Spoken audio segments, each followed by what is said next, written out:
Voilà, correction de la feuille numéro 4 du chapitre de trigonométrie. Alors, sur cet exercice du brevet, nous nous retrouvons avec une figure plutôt compliquée, 3 longueurs à calculer. Donc cette figure compliquée, l'idée c'est de retrouver des figures très simples. Donc nous allons, à partir de cette figure compliquée, retrouver 3 ou 4 figures donc, qui sont très simples pour pouvoir appliquer la trigonométrie, le théorème de Thalès et le théorème de Pythagore.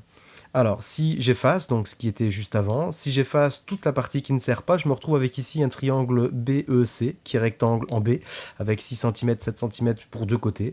Et donc du coup, je n'ai plus qu'à appliquer le théorème de Pythagore, donc en disant bien que dans ce triangle EBC rectangle en B, eh bien EC carré est égal à EB carré plus BC carré, je remplace toutes les longueurs que je connais, quelques petites soustractions, je me retrouve avec BC qui est égal à racine carrée de 13, donc qui est la valeur exacte, racine carrée de 13 cm pour BC. Et la valeur approchée qui est de 3,6 cm. Je reprends la figure compliquée de départ.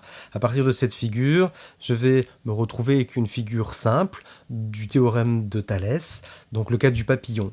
Je place les longueurs à partir de l'énoncé. Alors dans ce cas du papillon, il suffit de dire que j'ai deux droites qui sont séquentes, j'ai des points qui se baladent dessus, j'ai deux droites qui sont parallèles, BC et puis FG. Donc d'après le théorème de Thalès, j'ai mis en rouge le point qui est le plus important. Alors EC sur EF, le petit sur le grand, est égal à EB sur EG, qui est égal à petit sur le grand, qui est égal à CB sur FG, petit sur grand. Je remplace toutes les longueurs que je connais, produit en croix. Je me retrouve avec EF qui est égal à 28 tiers de centimètre, soit environ 9,3 cm.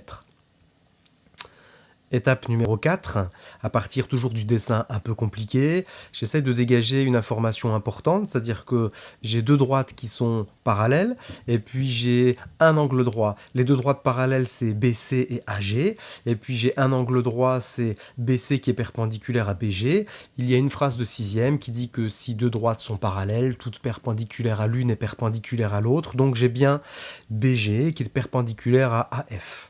C'est une étape, c'est on va dire, un résultat intermédiaire qui sera nécessaire pour la suite. Je retourne sur la figure de départ, qui est compliquée, et à partir de cette figure, j'efface tout ce qui ne me sert pas. Je me retrouve avec un triangle qui est un triangle rectangle. Je connais quelques informations, 20 degrés, 14 cm, et puis la longueur AG que je ne connais pas. Et donc, en faisant un petit peu de coloriage, donc on est bien dans l'utilisation de la tangente. J'ai mis en vert tous les petits détails qui sont nécessaires pour pouvoir bien utiliser la tangente.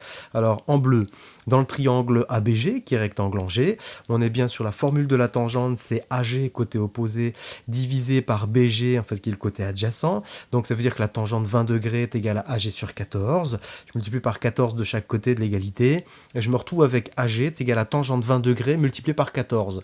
C'est la valeur exacte, mais qui n'est pas sous une forme très sympathique.